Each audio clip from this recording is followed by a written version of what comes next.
Magandang araw mga kaibigan. Bigyan natin ng reaction, opinion itong post ni Kipi Chu. Sabi lang niya, nakaka-proud. Bakit nakaka-proud? Isinare ni Kipi Chu ang post ng The Tiger sa Thailand. Post ito sa Thailand. Ito, caption o title. Excuse me. Thai celebrities robbed in Manila, ninakawan. Robbed in Manila by fake taxi gang in elaborate 3-vehicle scam. Ay, nako. Tumahimik na daw ang bansa natin . Bumaba daw ang crime rate, sabi ni Secretary Junvic Rimulya. Ano ba ito? Mga foreigner pa naman, Thai beauty pageant figures robbed in Manila by fake taxi gang using 3 vehicles.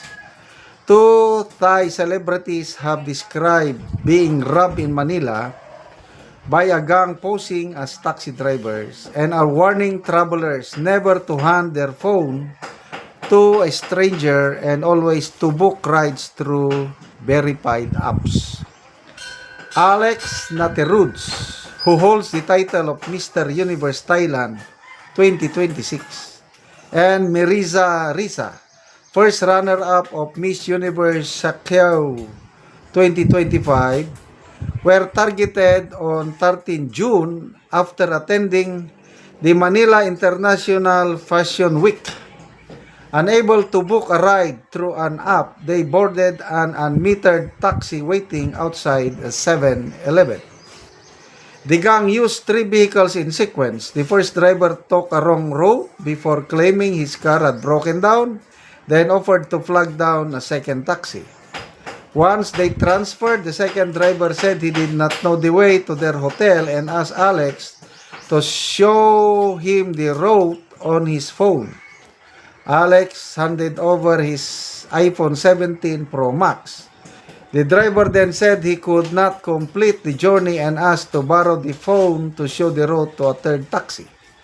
Moments later, as Alex and Marisa step out, both taxis sped away together.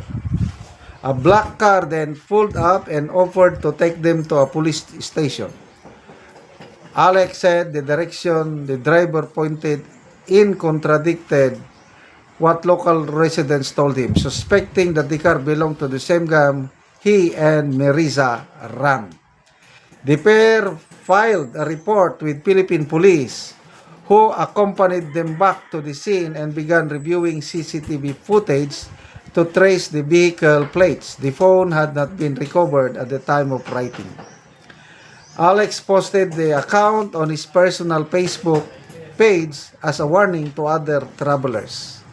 He said no one should ever hand their phone to a driver and urged travelers to use only verified ride-hailing apps abroad, so the driver's identity can be traced if something goes wrong. Naman to, nakakaya.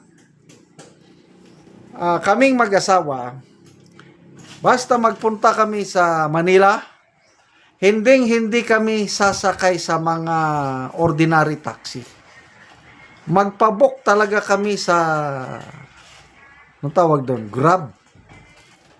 Yung sikat, Grab ba? O hindi rin kami marunong mag-book.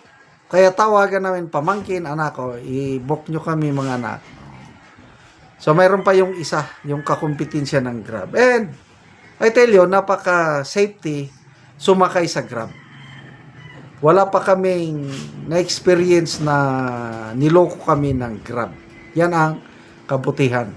Kaya yung mga taxi na yan, wala kaming katiwa-tiwala except sa Baguio City.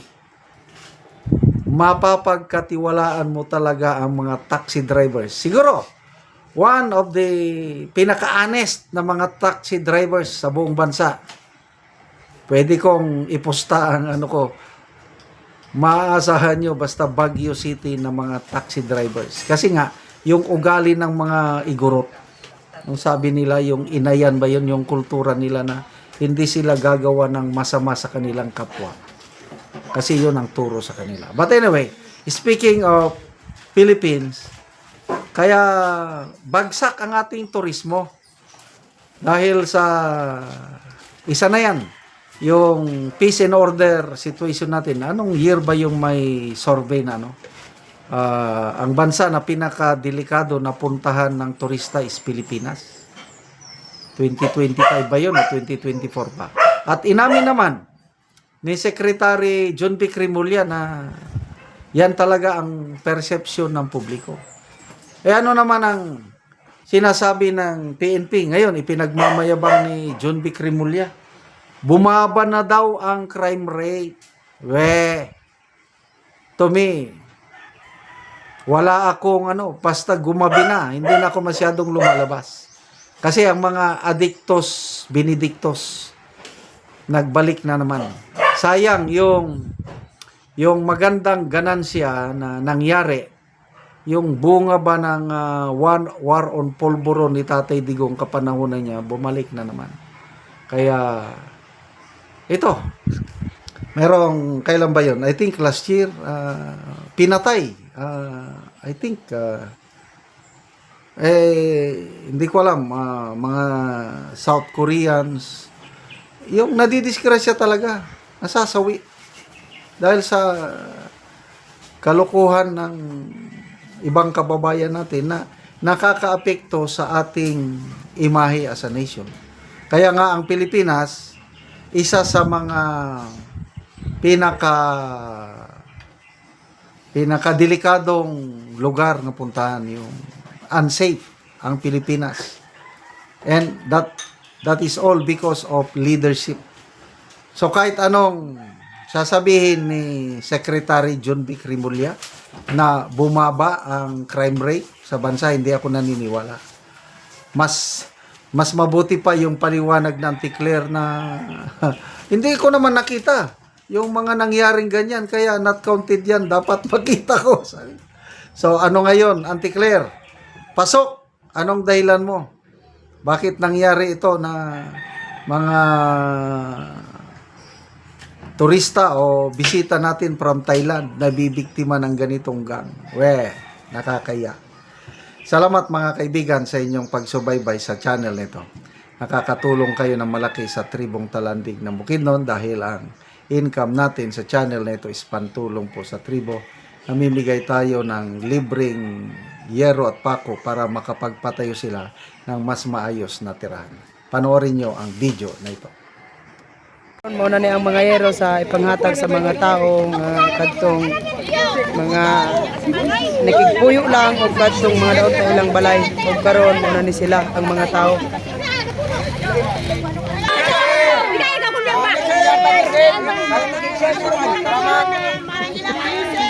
Salamat sila sa bahalag nagaulan. Excited kayo sila nga magkuha sa ilang yero.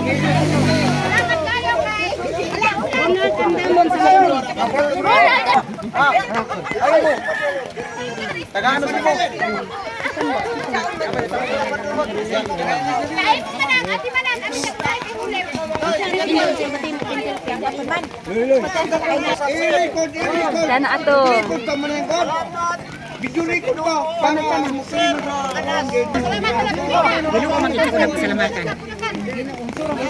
Salamat sa Ginoo. So, bahalag nagaulan, excited kayo silang angkol ay makakatok na sila. May isip ka man. Kunay na yan siya. Ay, tama na yung reserve. Sabaan sila. Tato na buswangan.